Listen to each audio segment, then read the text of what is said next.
Assalamu alaikum, урматтуу кыргызстандыктар. 23 март 2025 жыл.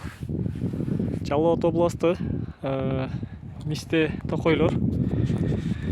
Көпчүлүк сурашат, Мисте эки үйлүү болот экен, эркек жана ургачы. Аны кантип билебиз?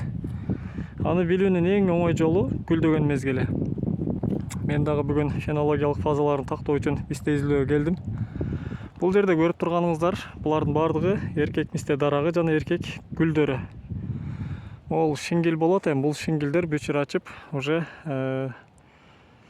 чаңдашууга даяр абалга келип калды, жакындашып калды. Божомолду температура ушундай кетсе, 3-5 күндө могулардан чертсең чаң чачыгат. Кадимкидей чаң сары түстөгү полендер учат. Булардын көлөмү чоң-чоң жана кара болот. Өзүңүздөр байкап аткандай, бул ар бир 4-5 дана эркек бүчүрдүн ортосунда бир дана вегетативдик бүчүр дагы турат. Бул вегетативдик бүчүрдөн жалбырак чыгат. Кээ бирлери суу жакшы болсо сабакка дагы айлана алат. Алар көбүнчө 3 бурчтук шиш формада болот. Ал эми гүл чыга турган бүчүрлөр тоголук жана чоң-чоң кара болот. Эми ургачы дарактын бүчүрүн көрсөтөйүн бул жерден. Ургачы дарактын бүчүрлөрү деле вегетативдик жана генеративдик болуп бөлүнөт. Башкача айтканда, гүл чыгарбаган же жалбырак же сабак чыгаргандар мондай шиш жана кичинекей болот көлөмү. Ал эми мөмө бере турган, бизге мисте бере тургандар могул кара болгон, чоң-чоң болот. Булардын айырмасы ушул. Бул жаңы эле 1 сантиметрде өсүп келатат. Бул шингил болуп, чоң болуп ачылат. Ачылганда жүзүмдүн шингилиндей болуп, аралары сейрек болот.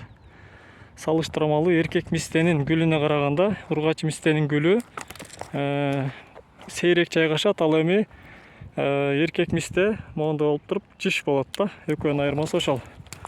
Түстөрү кызыл же жашыл болуп калышы мүмкүн. Түсү көп деле маанилүү эмес, бирок жалпысынан монтип көрсөтөйүн. Оң тарабындагы жашыл болуп турган бул ургачы гүл, мындан мисте пайда болот. Ал эми бул жакта сол жагында кызыл чоң-чоң болгондор мындан чаң чачыгат, полен. Шамал менен чаңдашып булар мөмө пайда кылышат. Болгону бирдей убакта гүлдөшү шарт. Дарак жагынан дагы бир аз айырмачылыктар бар. Мисалы, ургачы мисте дарактары түсү ак болот биринчиден. Эркек мисте дарактары салыштырмалуу кара түскө жакын болот. Могул ствол деп коет орусча. Сабагы жоон өзөктөрү. Экинчиден, ургачы дарактар жайылып өсөт. Көбүнчө эркек дарактар салыштырмалуу тикерээк өсөт. Тике өсүшүнүн негизги себеби мунда түшүм болбогондугу үчүн, салмак болбогондугу үчүн адам деле үстүнө чыга бербейт жана кубаттуураак өсөт. Бул мөмө көтөрбөгөндүгү үчүн энергиясын, азык затын бүт баарын өсүүгө жумшайт. Дарактары бойлору бийигирээк болот. Ал эми ургачылары салыштырмалуу жапызыраак кол чатыр формасында өсөт. Жана бутагы ак түстө болот. Ал эми булардын бутагы кара түстө. Жакшы байкап көрсөңүздөр көрүнөт. Булар карараак, көпчүлүгү, ал эми бул агыраак. Аны жанынан көрсө дагы жакшы түшүнүктүү болот. Негизгиси гүлү.